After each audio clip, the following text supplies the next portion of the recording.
morning, everyone. Lee Checkstad greeting you on this Thursday morning. Hope it is nice where you are. It's actually snowing in Vancouver this morning, so we're dealing with all sorts of stuff this morning, but our guest has a lovely background behind her.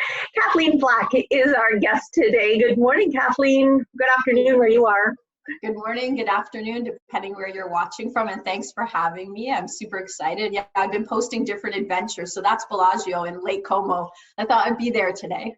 Yes, wouldn't that be nice? Yeah. I know a lot of our viewers already know who you are. You're well known to the Century 21 system, but if there's anyone else, Kathleen Black, coaching and consulting, and you've just released a book that was #1 on pre-sale, Top 1% Life. You've been doing this coaching and consulting for 10 years now, so focusing on top producers and teams. So you have a lot to offer our people.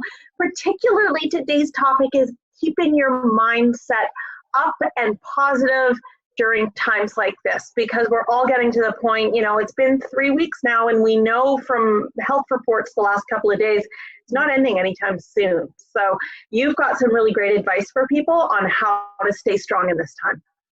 Yeah, thank you. And I'm so excited to connect with all of you. I'm so thankful for Century 21 to have this platform. They've had amazing speakers, amazing content. I've been keeping up with it, and it's just been fantastic. So thanks so much for that and for the introduction, Lee. And I'm just going to momentarily share my screen, but today is all about being able to lead, right? Because positivity and mindset is going to come from a place of leading ourselves, and there's so much going on around us. So I think it's really important to kind of take a step back and say, what can we focus on to be strong in times of crisis, in times of transition? I've been kind of calling it an in-between time because essentially, we'll transition after, but this isn't a market that most of us have been in. This isn't a time that most of us have experienced. So I think really important to kind of start with, where are we at now, and where do we want to go to, and how can we be as positive and proactive as possible? I also want to say that I think it's really important that when we go through this discussion today together, because I like to think, we're connecting together. When we do that, focusing on having a positive mindset, focusing on, living as much as you can in abundance in trying times can be difficult for a couple of reasons. One is some people can feel unsure or feel bad about being positive or focusing on the positive when there's legitimately, concern happening around us. There's loss happening around us. There are people on the front lines, in the doctors and nurses, paramedics, firefighters, multiple different industries who are helping us all in a difficult time.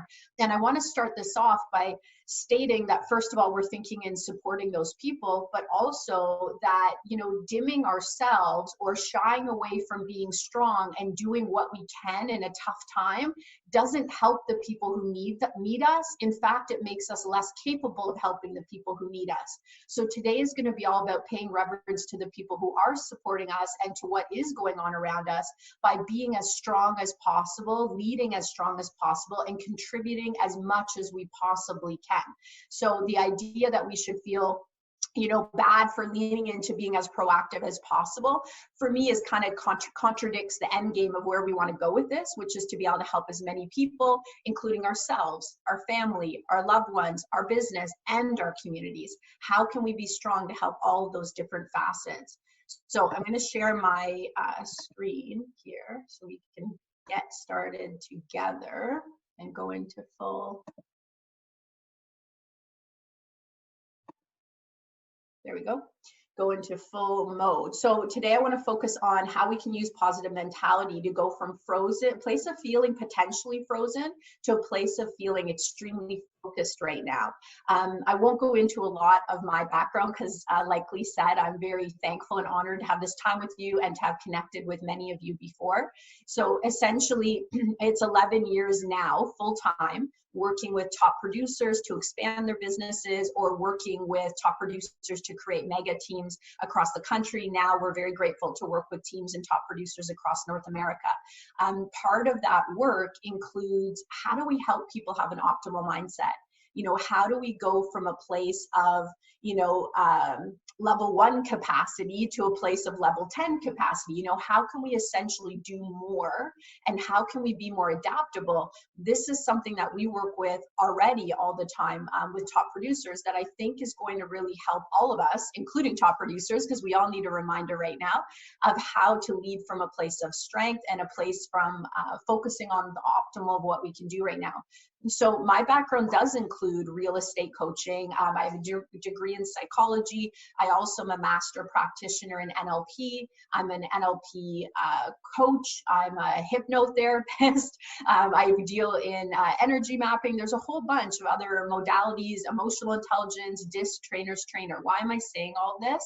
Because essentially what I look to do is to be able to model people who are the best of the best in any particular situation. So that includes people who thrive under stress, people who can thrive and stand strong in chaos. You know, what do they know? What do they think? What choices do they make? What do they do? We can actually use that information today to help us more than ever to stand strong in what we might see as a storm around us at this time. So I'm not going to go into that more, because today is all about helping all of you. So a lot of us might be transitioning or in a place of calm after being in a place where real estate business was so busy, it felt like it took over our lives for some of us. So some of us are going into an eye of the storm, coming from a really busy time into maybe a little bit of a slowdown, and potentially going back into a really busy time.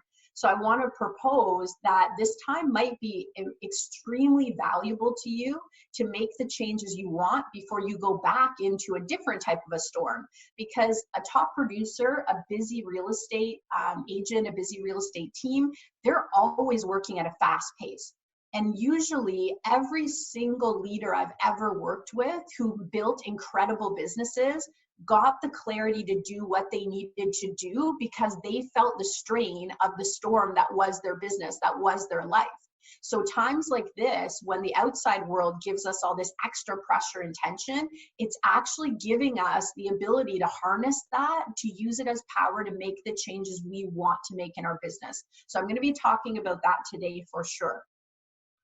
And I think we can all remember the times, you know, trying to hustle to get home, to have dinner with our family, to get someone to soccer, for me to get my daughter to vocal lessons, which she will be doing today on Zoom at 5 o'clock. We all remember that time. And now all of a sudden we have this quick shift and we're actually at home all the time. So we're not rushing to get back, but we're here. So what do we want to focus on solving and talking about today? Number one, how can we turn a crisis into a powerful pivot? That's going to help us to be positive. It's going to help us to be focused on the things we have control over, which are the only things we can change. So we're going to get into that a little bit more.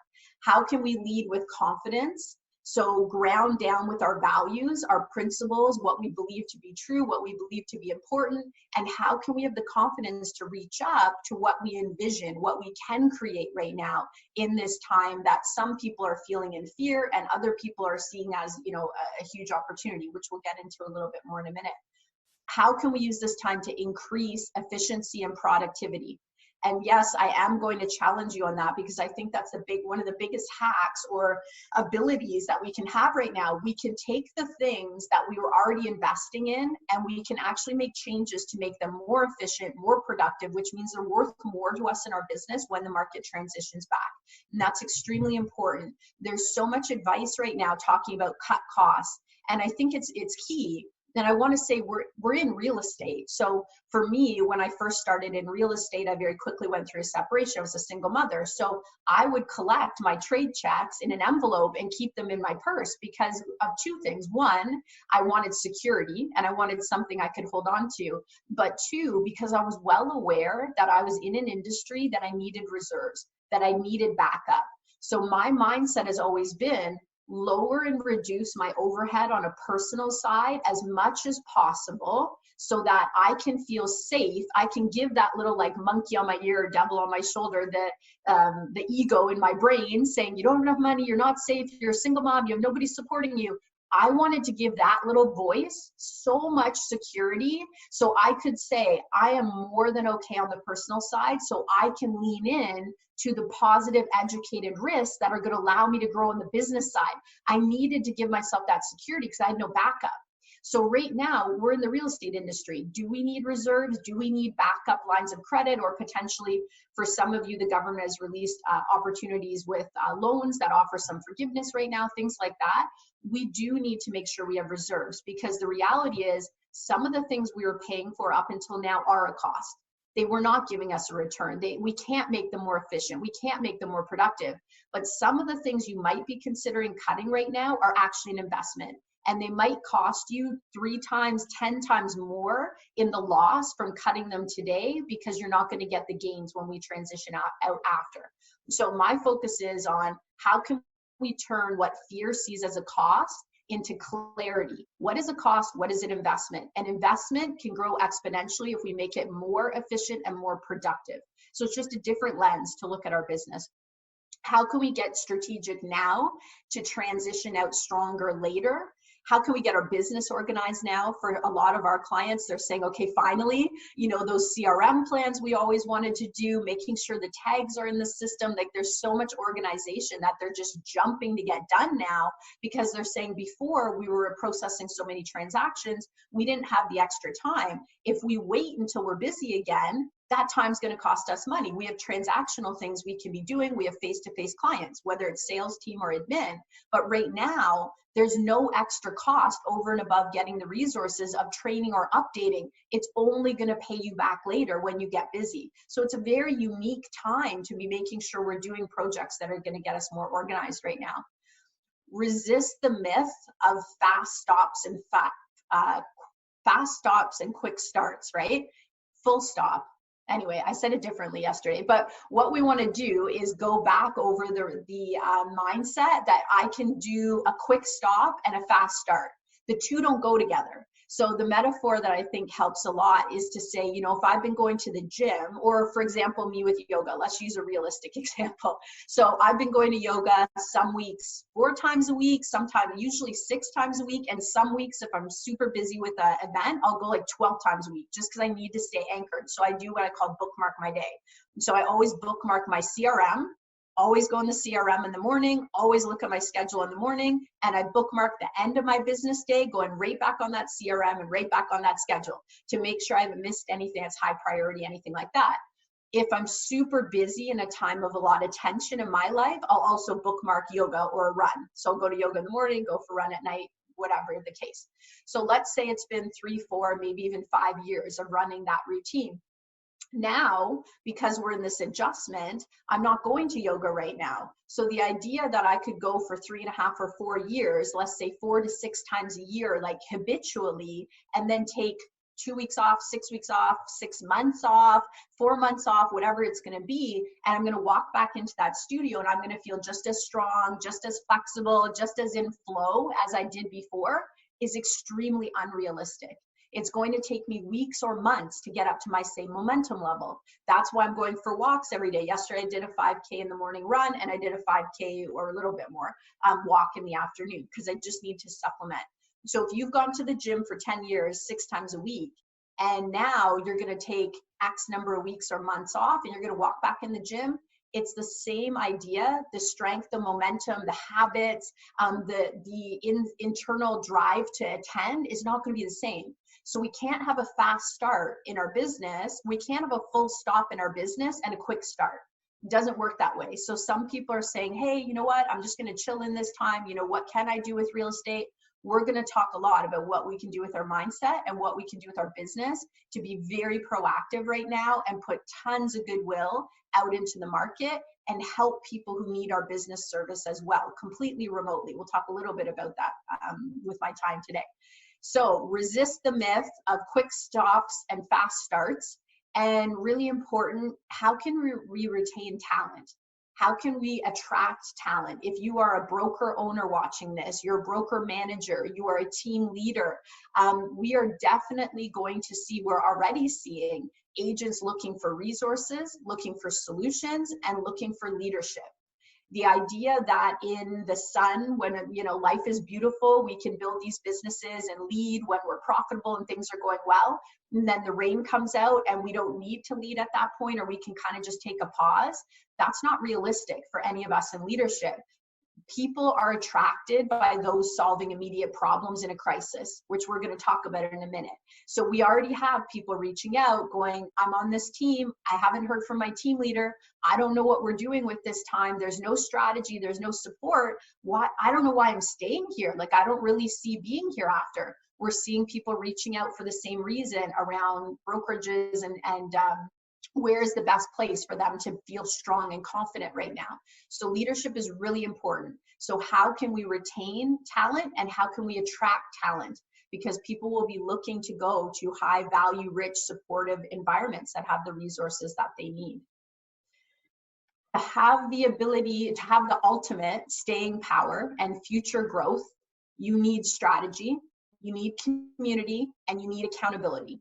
It is impossible to increase your efficiency and your productivity, which I just talked about before, without having accountability. That's what the business needs. The business needs a metric to see it improving. So we need strategy, we need community, and we need accountability.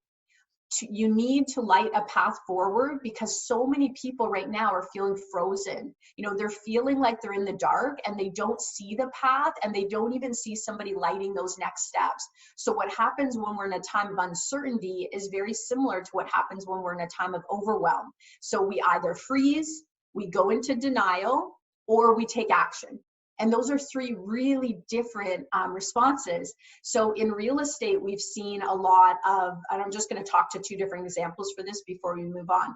We've seen a lot of polarity, right? We've had a huge polarization of how people believe our role, our value, how we should be acting right now in this time. And it's really interesting because we have two different poles with completely different mentalities, but both of them are operating a little bit in my opinion, right? A little bit in a sense of denial, right? We have the one person who is completely saying nothing's changed. I'm going to keep operating my business. You know, I'm going to run open houses even though I'm not supposed to. I'm still showing even though it's not essential. I'm putting my head down and nothing's changed. I'm in complete denial about what's going on around me. So I'm not focused on, you know, helping the community or doing other things. I'm just focused on business, business, business. The other side of this pole is saying that of the polarizing ideas is saying that, you know, we shouldn't be focused on business right now. This is not the time to be thinking real estate. We shouldn't be talking business with anybody. And basically both sides are judging each other. So the one side also has their head in the sand because they're not looking at their business and they're not looking at the needs of the market right now from a real estate perspective. And those needs exist. Right? Mortgage brokers are in tune with the needs of the market in a crisis. People are worried about their house not closing because there's a layoff. They're worried about getting their first home because they were pre-approved. Now there's been changes to employment. There's so many things happening right now that we can see people need information from mortgage brokers. We have landlords who are concerned that they've bought or not getting rent. There's so much happening. We're looking to lawyers for what clauses should we have? Are things going to be closing? I don't hear in any other industry people condemning or shaming the idea of being active in our businesses. We are professionals, we're real estate agents, that's our career, and we have vital information that we can bring. So the danger is in these two polar opposite dynamics because they're both judging each other and the solutions fall somewhere in the middle. How can we support our communities? How can we offer help and assistance? How can we bring goodwill to as many people as possible? How can we also help to serve and solve immediate problems that exist right now in the crisis market in real estate? How can I bring the right information to the right people at the right time when they need me in real estate? How can I take my client experience and move all the pieces in the process completely remote?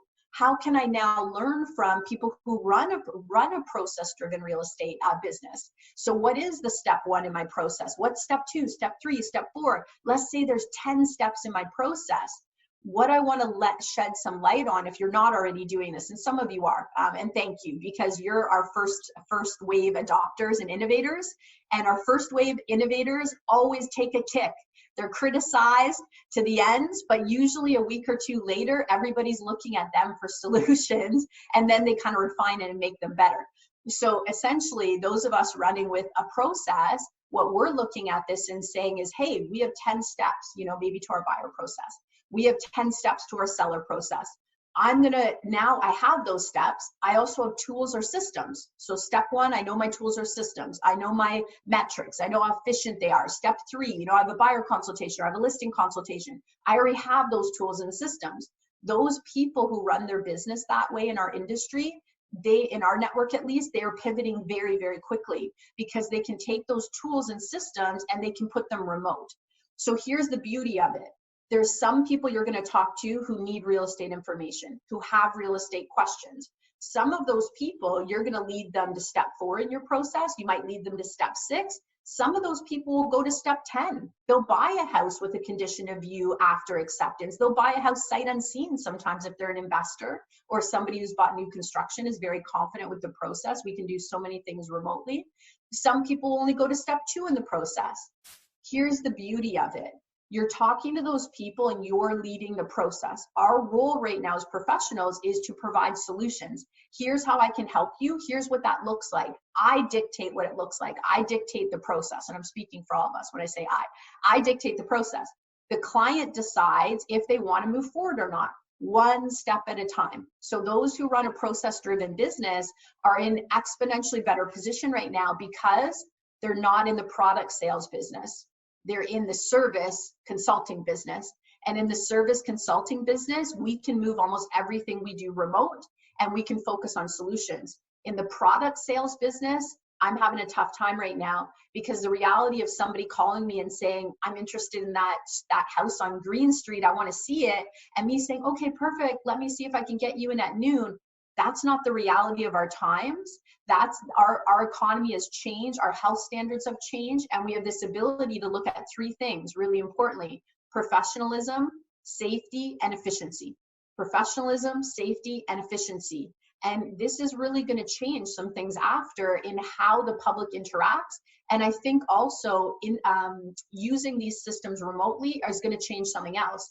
We're going to realize how many people reach out about a house. And if we give them more information, whether it's on a Zoom platform or it's going through, floor plans, it's going over, virtual staging, maybe even virtual renovation reports with quotes for what it would look like to get the house where you want it to be. All of a sudden, we have this realization that we can do so much value in consulting before we even get to the house. So instead of driving an hour there, showing the house, driving an hour back for something that if we had given them more information online, they might have discredited, it's going to shift things quite a bit. So I'm just laying the foundation that there's so much ability right now with strategy, community, and accountability to get ahead of this curve and use it to our advantage, which I think is important. I know is important. So 3 markets, I'm not going to spend a ton of time on this, but I think as leaders, in order to have an optimal mindset, I need to accept where I am and I need to know where I am. So accept it. And I always say, what's going to happen is what's going to happen. Like I have no control over that.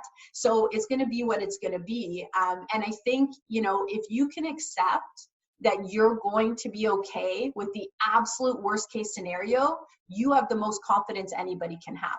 So if you can accept, in a business light, that, you might take some losses in your business initially and you might invest in different ways and you might get better and you might grow exponentially later on. If you can have the full confidence of saying, for example, me and my business, if I lost my business, I'm okay with that because here's the only reason I'm okay with it.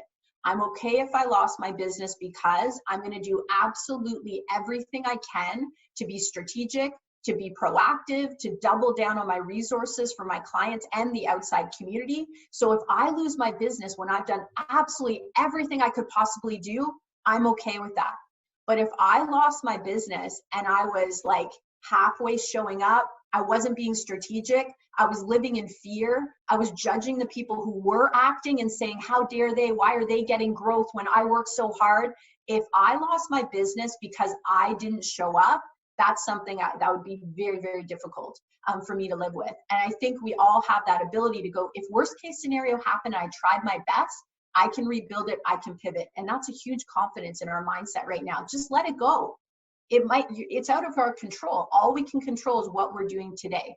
So 3 markets, and I'm going to try to talk slower. I realize I get excited and I talk too fast. I'm aware. 3 markets. Number 1, bear market. In real estate, we might call this a buyer's market, right? Like a more slag economy. Bull market. This is a positive, healthy economy. In real estate, we might call this a seller's market in our version of data, right?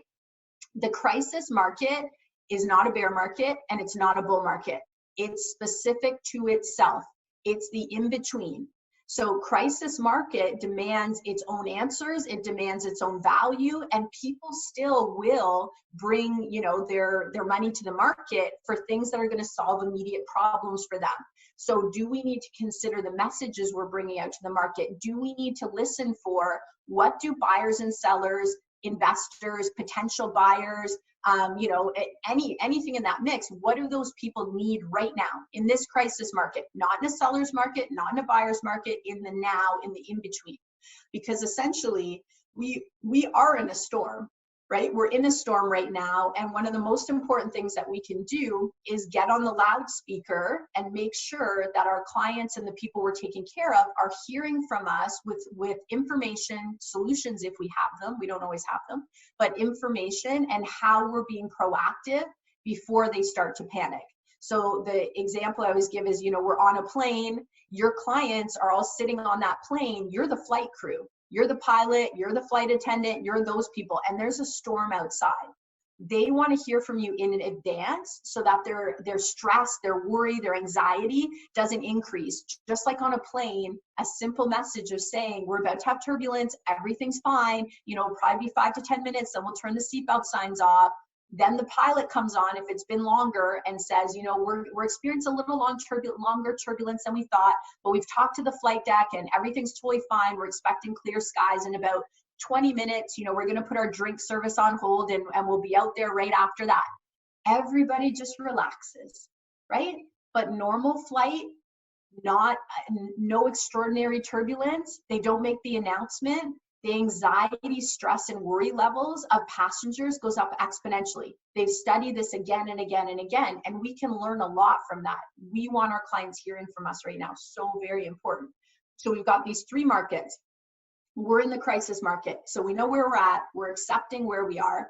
What can we do in this market to bring immediate problems? So again, this is not the market where people are looking for, you know, theories, where people are looking for advice. This is not the market where people are looking for prospective ways to increase like their real estate portfolio that might work. This is the market where people overall in the economy are looking to solve immediate problems. Really, really important.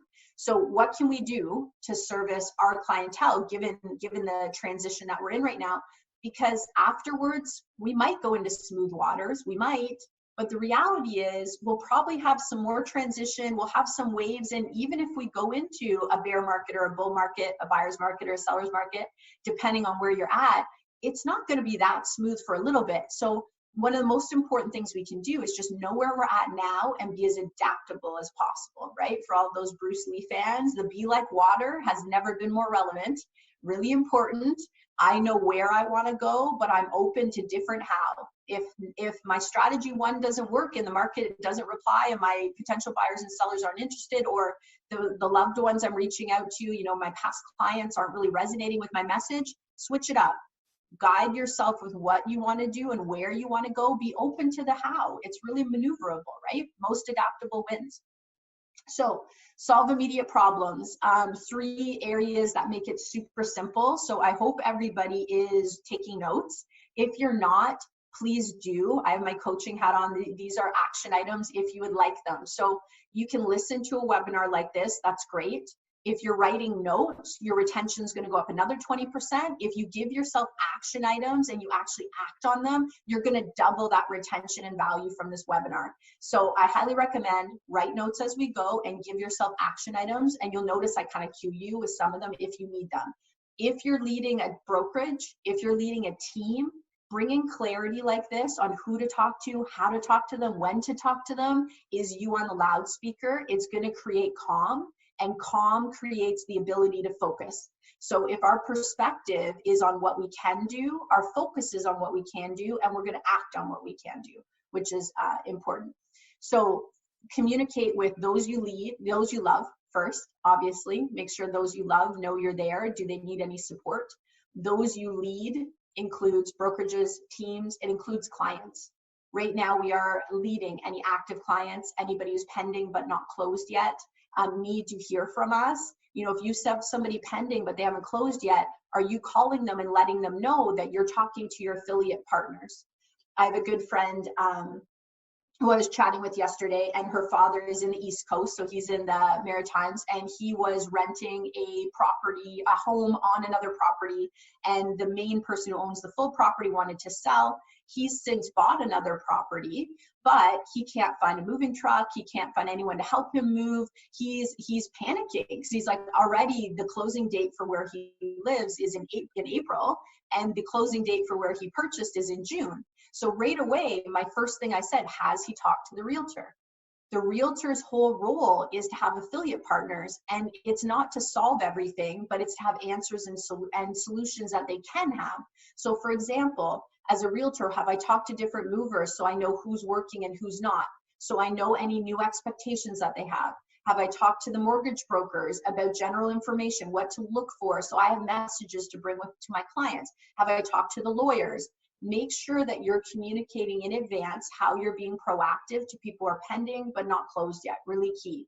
And finally, I'm going to talk to those in need, right? Reach out to my database, see what we can do. Some of us can help with money. Some of us can help with time. Some of us can help with extra, training. Like we're doing masterminds like Century 21 and leading in just with support, right? So those you love, those you lead, and those in need. If you're focused on those 3 areas, you're already in a place where you can be proactive. That is an action item. The second one I've just talked about, firm clients waiting to close. Third, active must sell and buy now clients. They should be hearing from you with protocol. So anybody who's an active buyer, an active seller, and a protocol for anyone looking to show your listings. Really key. I don't have enough time to go into our sales process version today, but having steps before the face-to-face showing, even when it's requested to be booked by you, is a really important idea right now. And I think it's a really crucial strategy. So what is our protocol for active sellers? Have we communicated that to them? What's our protocol for active buyers? And also, how are we leading ourselves and other agents in the industry?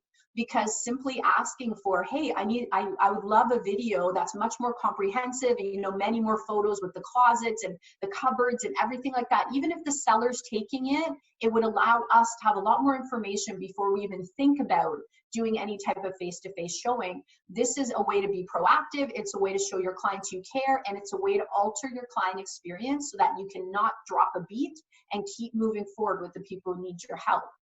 Remote client experience, I've talked about a couple of times. It's great to know the steps in your process, to know the tools, and then you can move them virtually. So, right now more than ever, how do I offer a buyer consultation? It's not just, do I have a buyer consultation? That's great. I can book a Zoom meeting and load up my buyer consultation presentation, no problem, if I have one.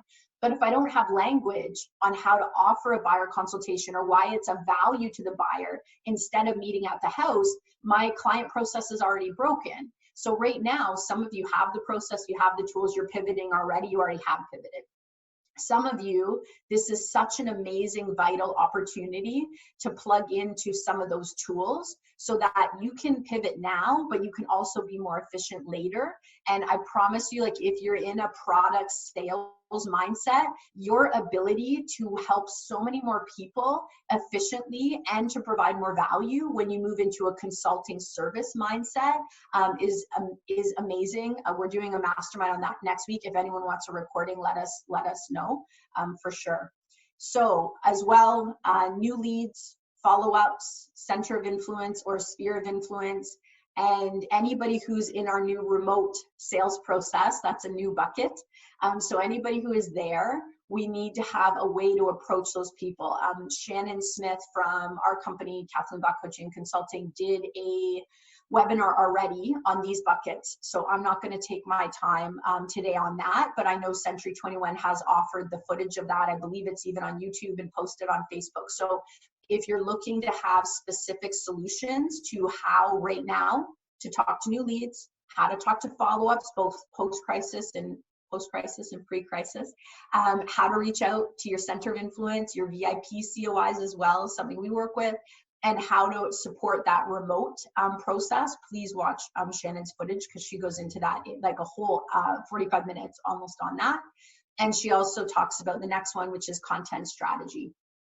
If you're sending out email bulk drip campaigns, you're sending out generic emails in a sequence to buyers or sellers, like day one, they get email 1, day 2, they get email 2, et cetera.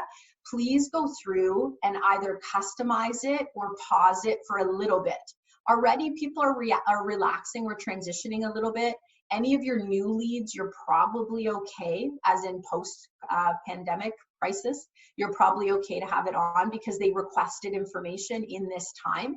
But people before that, I highly recommend that you're adjusting your ad messages, you're adjusting your organic messages, and you're being very sensitive to being in a crisis market. So again, what do people need in a crisis market, and what do people want to hear from us about in a crisis market? Really important. There are people who are doubling up their ad spend right now because cost per lead on social platforms in most areas have gone way down. There's people pausing it. There's people stopping it.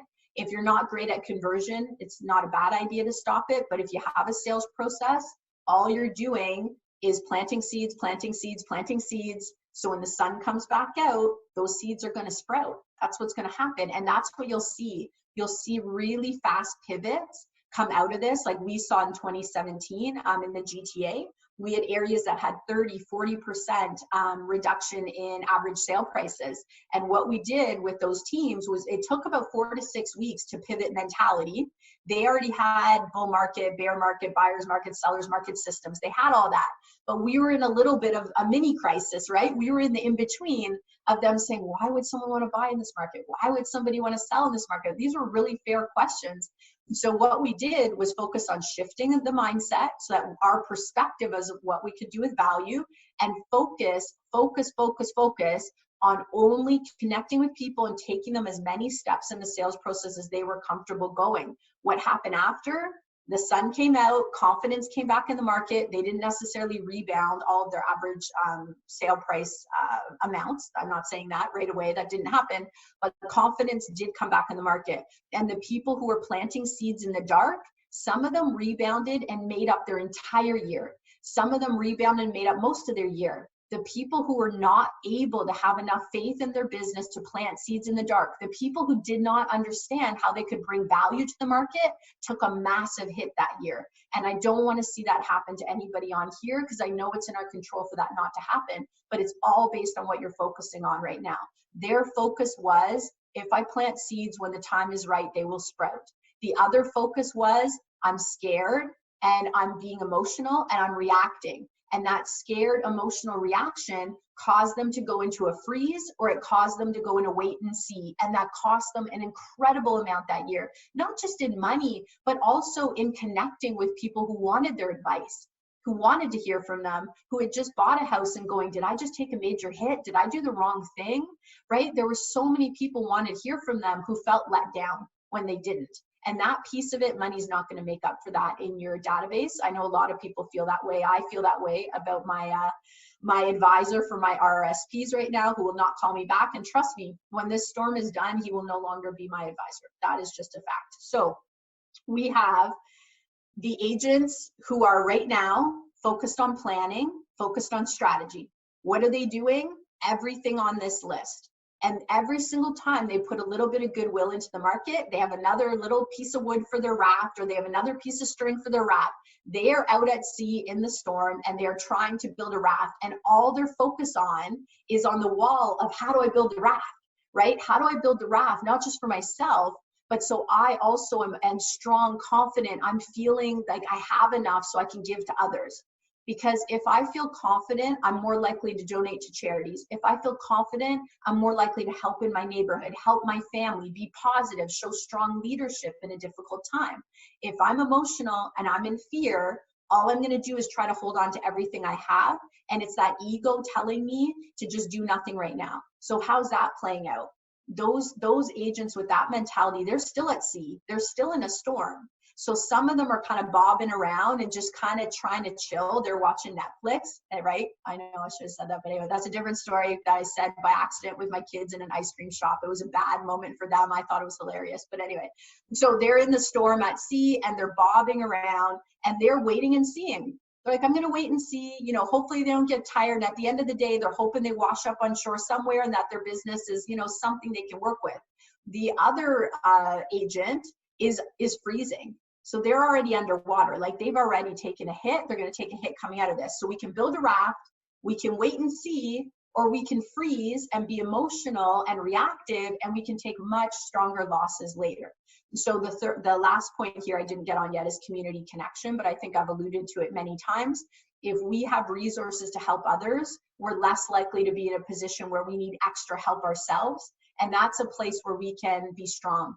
So having strong businesses, you know, some people do things that are less respected with money. Some people are driven by money for the wrong reasons. Some people want strong businesses so that they can support in times like this, so that as we come out of this transition, people who are bobbing or people who took on water, we can help them along the way and we can lead the way. We can shine that light on the path for them so they can confidently take some action steps, which is extremely important right now. What about us?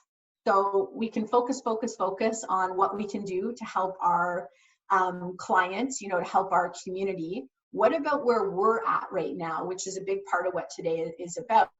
We have an ability, and these are all action items as well. And I'm just going to move so I can see all my points, because right now I can see the videos. So we have the ability right now to focus on how we can solve immediate problems that were created by this beautiful opportunity. And I think a storm is a beautiful opportunity.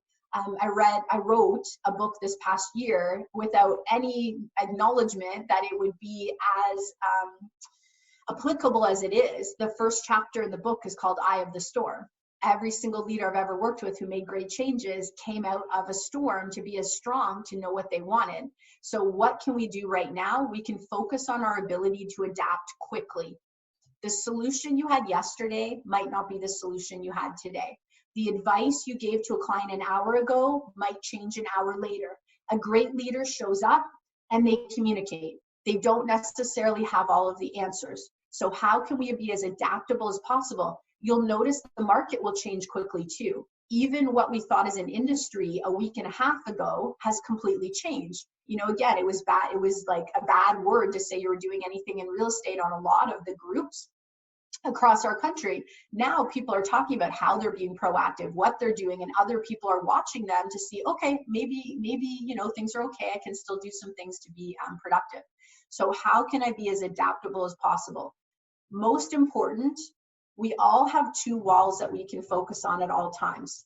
We have the wall of I can create solutions, and all great innovators, all great leaders are hyper relentlessly laser focused on the wall of I can. And they create solutions that other people would swear were never possible. And why were they swearing it was never possible? Because they were focused on the opposite wall.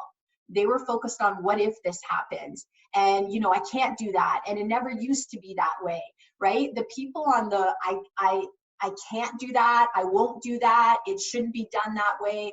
The people on that wall are usually focused in a different place. They're focused on judgment, they're complaining, they're criticizing, they're judging, they're gossiping, all those kinds of things. So if you're blaming, complaining, criticizing, or otherwise feeling sorry for yourself right now, you're probably on the I can't wall. And we all know what we focus on expands. So if I'm focusing on why I can't adapt or why I can't do something, it's literally all I'm going to see. There's the outside world right now, and there's the internal world. My internal world, what I'm focusing on, is going to create my perception of what's happening on the outside world. Some of us have loved ones who are ill right now. We're worried about them. Some of us have people who are on the front lines and are showing up. Some of us have businesses that we're fighting to keep going. You know, we have family at home and little kids. There's so many things that are happening. That's the external world. How can some people show up in those scenarios and lead strong regardless of what's going on, and do their best regardless of what's going on? Viktor Frankl has a great quote, and I use it all the time, so some of you might have heard it, but he wrote Man's Search for Meaning, and he was a psychiatrist, maybe I'm for sure he's a psychologist, but anyway, he was writing in that book. Half of it was about logotherapy. The other half was about his experiences at the concentration camps, as you know, the Nazi concentration camps as a Jewish man, and he lost all of his work. Right, it was taken. He didn't have the work there, but he ended up to be able to go back after and make it even better because of his experience of what he went through. And I can't even imagine the hardships of that. But one of the things he talked about was saying anybody, even in a concentration camp, you can choose to be a swine or you can choose to be a hero. Even in the most detrimental, you know, degrading environments, degrading situations we could be in, you can choose to be a swine or you can choose to be a hero. The outside environment has nothing to do with it. We all right now could get emotional, we can get reactive, I'm going to talk about it in a minute, we can take our ships and we can tie them super, super close to the dock as tight as possible and say, I want everything to stay the same and I want to wait until it goes back to normal. Or we can look at it and say, you know, how can we internally go to a place where, again, we're looking at, I can make changes. I wouldn't be in this situation if I wasn't capable of handling it. If the worst case scenario comes to pass, I can survive it. I can rebuild. That's what the I can wall looks like. It's creating with what you can do. And it's not looking at things that are outside of our control. So one of the action items is to always ask yourself, what am I focusing on? Am I focusing on things I can change? Or am I focusing on things that are out of control, which is going to leak my power? And when I leak my power, I don't have an ability to adapt. I don't have an ability to influence better outcomes in my life. Focus on where you are going, which is the I can wall, which is, we're going to talk about in a minute, responsive. One wall is responsive, one wall is reactive. The people who take the biggest hits in this crisis are going to be the same people who took the biggest hits in past crises, whether they were economic or financial versus now, you know, pandemic, it's still a crisis. The people who are emotional and react take the biggest hits. The people who are strategic and plan have the best growth, and they see these types of situations as an opportunity coming out on the other side. Focus on where you are going, build a raft. And finally, I'm going to recommend again to assess everything you're doing by two sides of the coin. One side is cost. It absolutely is. There's some costs that we need to adjust. Some of us have, you know, created more of a reserves than others, and you might need to go and explore what reserves you can have. The other side is an investment. So again, you can only realistically assess a cost. A cost is only ever relative when it's compared in relation to what that investment would make you in the big picture. I highly encourage you to look at micro. Here I am today. What can I do to be adaptable today? What immediate solutions do I need in my business today? Do I need language? Do I need consultations? Do I need Zoom training or whatever platform you're using? What immediate solutions do I need right now to be able to pivot in this market? That's micro. Macro is, what's the 3-month picture? What's the 6-month picture? What's the 12-month picture? What is this actually looking like? And what is a cost versus what is an investment in relation to time? So if I upgrade my CRM right now and I get my tags in and my plans in and I am able to do much more business seamlessly, is that a cost today? No, it's an investment. And I'm not face-to-face as much. I have the time. So it's the least cost it could ever be in your business. If I have a team and there's vital skills that they're going to need to come out of this market and thrive, there's vital skills they need right now to stay busy from home, to have accountability, to be remote and successful. Is investing in those skills right now going to be a cost? No, it's going to be an investment because they're going to be able to still be productive. They're going to still plant seeds and they're going to transition out stronger. On top of it, you're going to be able to retain them because without bringing any value, that's certainly going to end up to be a cost for you. So sometimes we cut costs and they actually cost us a lot more in the long run. So those are some things that we can look at for ourselves. Those are all action items. If you're taking notes of things that you can do every single morning, I do it all the time. What wall are you focused on? Like course correct? Are you going towards the solutions or are you stuck in fear of the situation? Tension creates focus, right? Tension creates focus. Dan Sullivan was talking about that we will have the equivalent of at least a decade, maybe more, of innovation and increases in efficiency in the next 2 to 3 months. And I couldn't agree more. It's absolutely true that right now we're being forced to make changes that many of us could have made before, that would have helped our businesses before, right? In a bull market, we can see this vision of doing something better in our business and we can invest in it. But even in the strongest economic markets, only 20% of us will invest in solutions that make our business better, more efficient, more productive, that we reach towards this ideal vision. 80% of us, even in a strong market, will still look to only do things when it becomes too painful to continue to do them the way we did them before. I will only make changes when continuing to do what I'm doing now becomes more painful than maintaining what I've always done. That's two very different mindsets, even in the strongest economies. Now we have the biggest gift we could ever have. Imagine if you could bottle tension, the type of tension that creates urgency. I'm going to ask you a question right now. Who do you think is adapting the most to this market? Who's pivoting? Who's adapting the most right now? And I'm going to give you a hint to the answer. It's the people who feel urgency to adapt because they feel tension and they actually want to have a positive outcome. Those are the people adapting right now.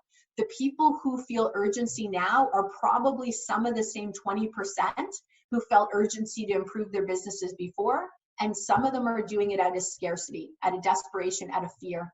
That if I don't have urgency now, I already wasn't successful enough in real estate to weather this storm. I need to use this time to get 10 steps ahead, or I'm scared I'm going to be out of the business.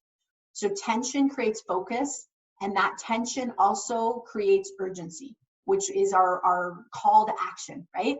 Using the power that comes from pain when properly harnessed is one of the most important things that people who build their business coming out of this will do. You guys have probably seen, Airbnb, Google, so many platforms were built in a crisis because a need came out of that time and somebody acted on it. And somebody else is really mad that they acted on it, right? But somebody acted on it and they were able to build something fantastic because of that. That quote was sent to me 2 days ago now by somebody who just sent it over, and I said, oh, that's cool. They're like, I wrote this in my journal. I'm going to look at it every single day. I'm like, that's awesome. So where did the quote come from? It sounds great. They said, Kathleen, it's from your book. I read your book. The quote's from you. And it didn't even hit me until then that you're right. Like the whole process is about weathering a storm to build and become stronger. So all of you can have a free digital copy. There's no hook, no attachment. It is a free digital copy. So if you're looking for something to guide you through, what goes through people's minds when they go through storms like this, what actions do they take, what decisions, go ahead and download it. I hope you can see it clearly there. It is www.top1, like a numerical 1, percent, PERCENT, life, LIFE.com, top1percentlife.com. You're more than welcome to go and grab a copy of that for yourself. And I'm going to move this again because I keep blocking my own words. So I want you to take out your pen and write an answer to this question. And I'm going to give you like a full 60 seconds to do it. I'm going to try not to talk. 60 seconds. What do you need to do now to look back on this time with gratitude, knowing that you heard the wake-up call, you listened to the wake-up call, you used the wake-up call to improve your life? What do you need to do now to look back on this, 12 months from now, 18 months from now, 24 months from now, and know I heard the wake-up call, I listened to the wake-up call, and I acted on the wake-up call to improve my life? What 3 things come to mind? What 3 things do you need to do now to look back 12 months, 18 months from now and know that you did what you could and it led to an improvement of your life in the future? And you can also write what those 3 improvements are in the future if you would like. So what 3 things do I need to do now? Just whatever pops in your mind, don't over-process it. And what 3 things is it going to create that I'm going to smile about, be happy about, be grateful for, in the future? So I'm just going to give you guys a bit of time here. And if you want to share them, I don't know, wherever you're watching this, if there's a chat If you want to share them, every time you share something you're doing on a webinar like this to be productive, or that you're committing to doing, or that you're going to be grateful you did later, you motivate other people. Because some people are bobbing in the waves and they don't know what to do, and they're going to look to you guys building a raft, and they're going to start building a raft because you're building a raft. And I know that can seem like, I'm trying to motivate you, but it's also really true. So if you can share it on whatever platform, that would be fantastic.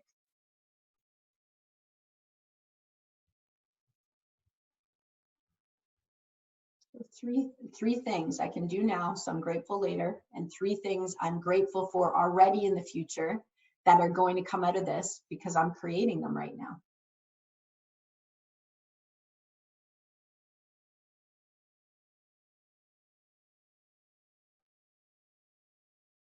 Okay, I'm hoping that that has been 60 seconds and that you've had a chance to write that down for yourselves, because I think that's one of the most important things that I wanted to bring to you today, because it's a reframe. If every single day I say, what am I going to be grateful for 12 to 18 months from now because I took action today, it gives you a sense of delayed gratification to be able to walk in the dark now and create a path knowing where you're going. And all top innovators, top producers, they're all able to plant seeds in the dark when no one else can see them, and reach up and know, hey, I'm able to bring this into existence. I'm able to create a new reality for myself. You have to have faith for your vision and what you're going to do throughout this time, even when others around you don't have it. So this is the process that, and I'm sharing this with you because this is the process that we usually work with to help power people up so that they can expand their businesses. So today is the day for all of us to leave that overworked underachiever mindset behind, harness the power of this storm now to build a stronger business and a better quality of life later. I'm not going through all this process because you guys already know I don't have enough time left, but I wanted you to know something, that again, before we even start step 1, it's the storm. Step 1 is the bullseye. That's that ideal. That's what we just talked about. Where am I 12 to 18 months? That's giving me gratitude then, and that's putting me into action now. That place of gratitude in the future is your bullseye. It's where you want to go. It's what matters to you most. Don't waste a good storm. Don't waste what people wish they could bottle to give them the tension and the urgency to put them into action. I constantly am tripping my mind out, not on drugs because I don't do them. I can't, not Advil, that's it for me. But I'm constantly tricking my mind is what I meant to say. Say the darndest things live on webinars. So what I'm constantly looking to do is trick my mind into thinking that I have nothing to lose. Why? Because as soon as you get enough in your business, you want to hold on, and that ego and that fear goes, hold on to everything you have. And that's the quickest way that we can go downhill. I'm trying to always ask myself, remember when you were building this business and you were terrified and you had nothing and you didn't know how you're going to pay your mortgage or how you were going to feed your kids? Remember when that happened? Remember how you went all in and all the results came from going all in? So now what I do is I trick my mind and I say the equivalent of what you have now is nothing compared to the impact you could have by helping more people. What would you do with these opportunities today if you had nothing to lose? And it's like, I go for it, right? I go for it. So being able to be in that position where you can make an educated risk, like all great entrepreneurs do, is so important. Mindset matrix, there's a whole bunch of other steps here, and I'll give you guys some resources. But I want you to know is the storm is always the first step.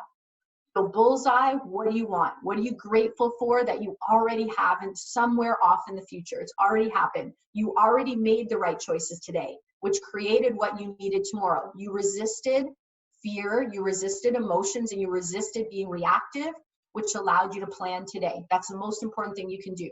You have no power without values guiding you to a specific target, right? Your values, whatever they may be, minor contribution, challenge, knowledge acquisition, those things are really important to me. Obviously, family, friends, travel, not right now, but later, are important. So how do we know?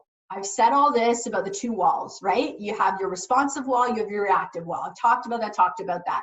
How do you know which wall you're looking at? There's a really easy way to figure it out. The only way you can ever be responsive is if you know your outcome and you're having that magic pause. I call it a magic minute, but I add things. So the magic minute is when you you walk away from the system side for a second. And for me, sometimes you'll even see me, like I'll put my hand on my heart, because my magic minute is, wait a minute, what's the tonality? What's the body language of the other people involved in this? How are they feeling? You know, what are they saying versus what might be really happening? Because fear and stress cause us to react in all different ways. You know, what am I maybe missing because I'm in my head right now? That's a magic minute. So I want to do that first. Part of the next step of the magic minute is going, what is my ideal outcome? What's the absolute best thing that could come from this? I've got a seller calling me. They're so scared. Their house isn't selling. They're not getting showings. I don't know whether I should pull the house off the market. And they're starting to get angry with me. And all I can think is pull the house off the market because I'm not being responsive. I'm being reactive. So instead of getting creative about what I could do right now to get more eyeballs on that listing, instead I'm going retreat, retreat, retreat. So if I did that magic minute with that seller, and I actually challenge myself to say, what is my best possible outcome? I would say, I want to maintain a relationship with this person. I want to maintain respect with this person. I want them to know I care. I want them to know I'm being proactive. I want them to know I have strategy. I want to be sensitive to the massive stress that's happening around them. And I want to have compassion that not everybody has the tools, the mentor, the support to know how to navigate these waters. They just don't. So I can lend compassion and an example. So I want all of those outcomes. Now, when I talk to that seller, the only thing I'm going to do with my words, with my tonality, with my action steps, with what I wear, how I communicate, what I think, what I say, what I do, it's all going to be in alignment with the outcome I'm looking to create. And the outcome could be feelings, it could be a home sale, it could be anything. You always know you're in a place of responsiveness when, instead of complaining, blaming, feeling sorry for yourself, judging, and FYI, judgment is not an action step for any of us, right? There's a whole bunch of people right now judging, judging, judging, judging. The two polars are judging each other, but they're not doing anything. Right? So if I'm in judgment, I'm blaming, complaining, criticizing, I'm not looking at an outcome, and I have no ability to create more of a positive outcome. So what we want here is an ability to nurture something better happening, an ability to say, I can resist reacting because I believe I can create something better in this situation. So you can plant seeds or you can hit ceilings. That's it. That wall is planting ceilings, that wall is hitting ceilings, and you can only do one or the other, and there's no in between. So I'm either focused on the outcome, and therefore I respond, focused 100% on the outcome, or I get mad, I get upset, I get stressed, I forget myself. I'm human, it's going to happen sometimes, but if it keeps happening, I'm reacting. And the minute I'm reacting, it's like I'm standing on the tracks right now, and a freight train's coming at me, and I have no ability to control that. When I had fear of flying, the only thing that made me realize that I was creating my own anxiety was I finally called myself out and said, what are you focusing on right now?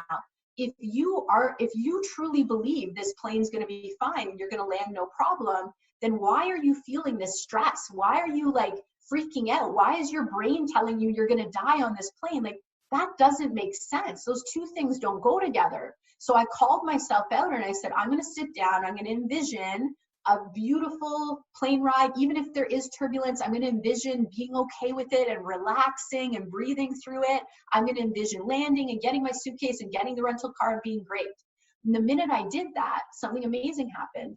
My breath rates, like my breathing slowed down. It got deeper. My heart stopped, like feeling like it was going to beat outside my chest. My brain finally, and my brain was kind of obstinate, but it finally stopped saying, you're going to die, you're going to die, you're going to die. And it actually relaxed and believed the outcome.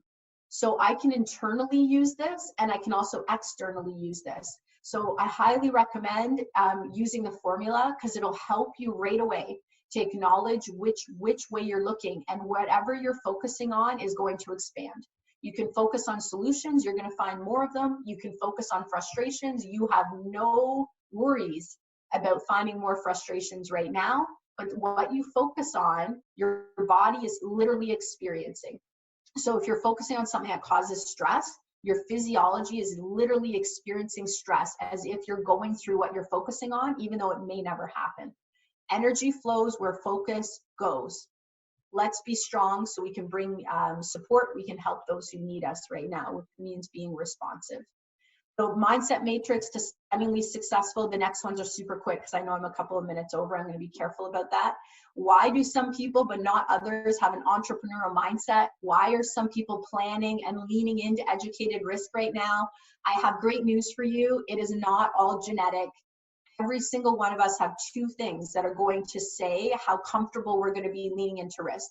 One is a predisposition, the way I was raised, my genetics, just the way I'm wired. The other is who I surround myself with. What do they believe? How do they see the world? One of the most important things you can do right now is be around strong, successful business leaders. Surround yourself with strong, successful business leaders. Ask advice from those people. Share your concerns, maybe only a little bit, with those people and get their perspective. Ask yourself, what would they do? What information would they look for? What choices would they make?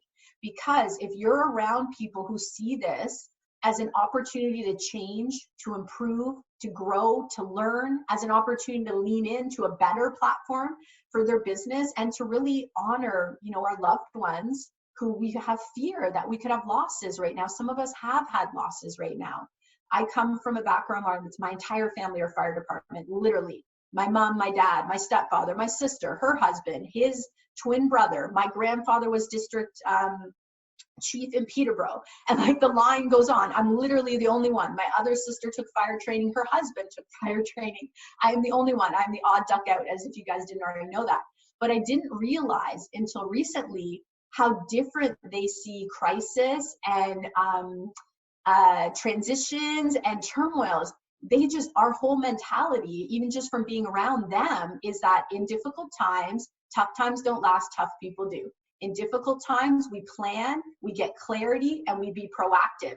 And I've been around people like that my whole life. The other side is all entrepreneurs who are right now saying, don't listen to the naysayers, get super focused on how you can help the market right now and how you can transition after. Be vital in a crisis. People need you.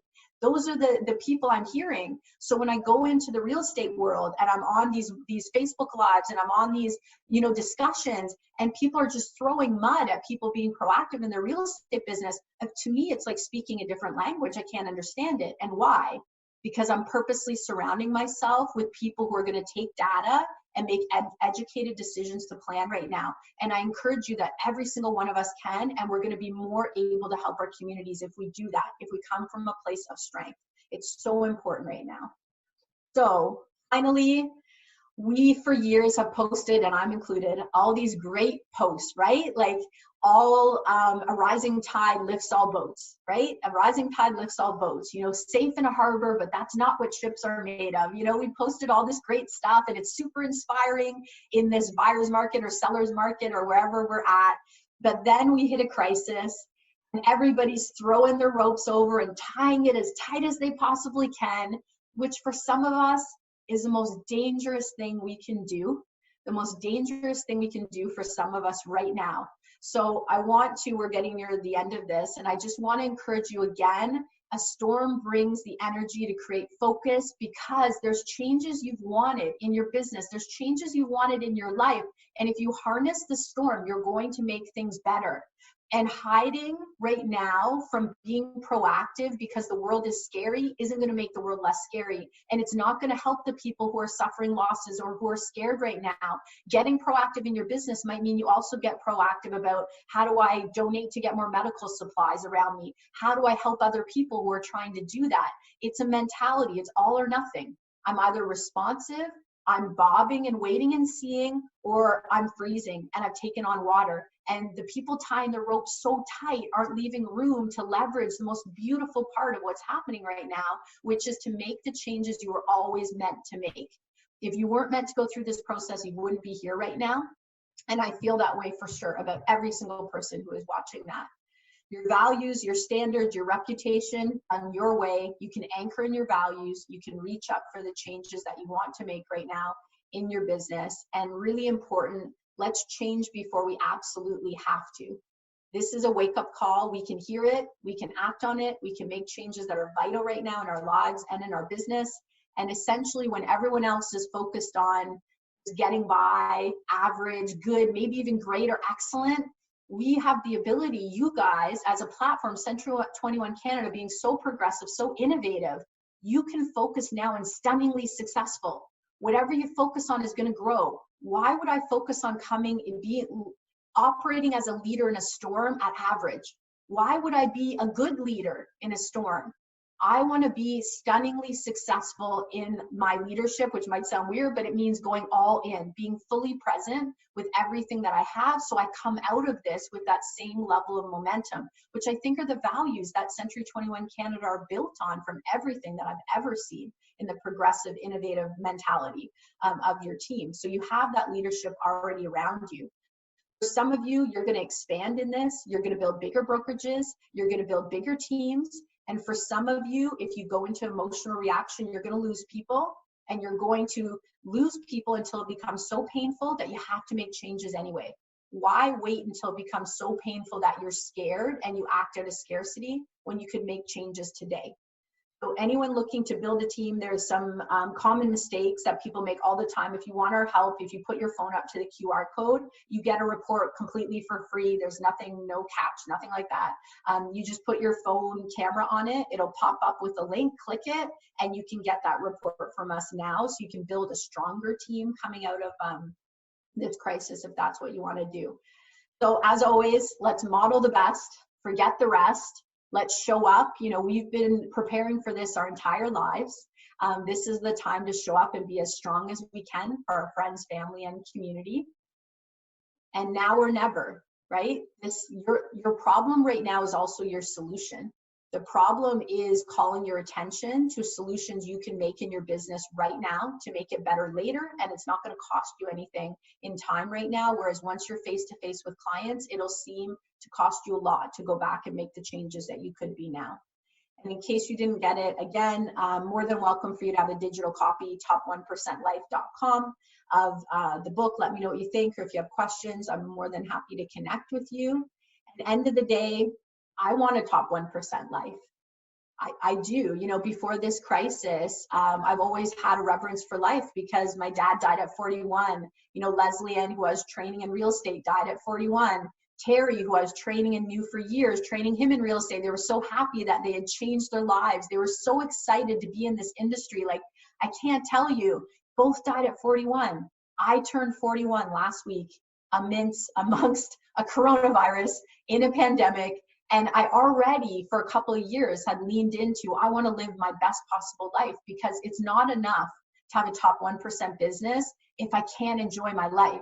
The storm that came a few times in my life, and it doesn't matter when, those storms made me realize you're so focused on building these successful businesses, but you're not enjoying them. What if you focused on building a successful life, and then you built your business to be the vehicle to allow it to happen? You built your business to be the bank that's going to pay your way to be able to live your best life, either with money or energy or health, whatever it is. It's not just a financial thing. So I want to lean in and have reverence more than ever to live my best life, because right now life is being compromised, right? It's really important. So this storm can wake us up to have a better quality of life. So as always, we love to connect with all of you. And I just want to thank you. I want to thank Century 21 Canada. And Lee, I know I'm over. I apologize. So I don't know if there's questions or you guys want to cut it, whatever you need to do at this moment. All right. Thank you, Kathleen. We've had lots of good feedback, lots of people continuing to stay tuned. We did have a very recent question. Andy asked, there's a lot of material and many actions to follow through with here. What would you suggest is the #1 priority that I should start working on as soon as this webinar is finished? Great question. So #1 priority is first for all of us to check what you're focused on, because everything's going to flow from that, right? What you're focused on right now is going to create what you act on. So focus on solutions. I know that seems big picture, but that is #1 no matter what. Focus on solutions, because if you're focusing on solutions for yourself, your brain will adapt to speaking immediate solutions to the public, and that's what they need to hear from you. So first and foremost, it's a perspective shift if you need it. Some of you might have already done it. Second would be writing out your client process. Write out all the steps right now in your client process. If you don't have a full process and you need to shed some light on it, again, we did a mastermind last week. I'm more than happy, Lee, to send it to you guys, or anybody can ask for a recording from us. From there, ask yourself, what tools do I have, what systems in each step? If you don't feel like you have any of them, start at the beginning. Who do I need to communicate with right now? Shannon Smith did a webinar with Century 21 Canada already, specifically about that. Who do I need to communicate with right now? What do I need to say to them? How often do I need to talk to them? How are they going to feel helped and valued from me right now? That's your first step. From there, you can go into, buyer consultation, listing consultation, because essentially once you have a client experience, a client process, you're going to want to have the tools to move it remote. But if you don't have it, that might feel overwhelming. So just start at the beginning. Start with the communication to be able to reach out to who you need to be able to know how to organize those people in your database. And from there, it's going to domino, because you're going to talk to people and it's like, wait, they do have an interest in having information on buying right now. Wait, they do have an interest in the selling process, even though they don't want to list tomorrow. Okay, now I'm going to build my next step and my next step and my next step. Right? So, obviously you need a routine and you need to be having working time during your day to do that. But I think you're asking me for strategy, and that's what my answer is around. Excellent advice. Thank you. I think that will wrap us up for today. So many good quotes. We've had a ton of feedback from people saying this is what they needed. Lots of people typed their 3 things that they want to follow through with. So thank you for getting people to do that exercise and forcing them to do it in the moment. I think you were able to provide people with exactly what their focus should be at this time. One of the many quotes that I wrote down, don't waste a good storm. So we can all start with that. Kathleen, thank you so much for joining us. Always a pleasure to have you and speak with you. And we look forward to the next time we meet. Thank you. Thank you to everybody for joining us. Thank you. I'll leave you guys. Stay safe, stay strategic. We'll talk to you soon. Bye. Thanks, Kathleen. And everyone, we do have the Top 1% Life link in the chat here. So if you did want to download that book, you're able to go there to that site and do that. Tomorrow, we are going to be joined by 2 representatives from CREA for a panel discussion. That will take place tomorrow at 1 p.m. Eastern, 10 a.m. Pacific. We look forward to seeing you right back here then. Have a great rest of your day. Bye-bye.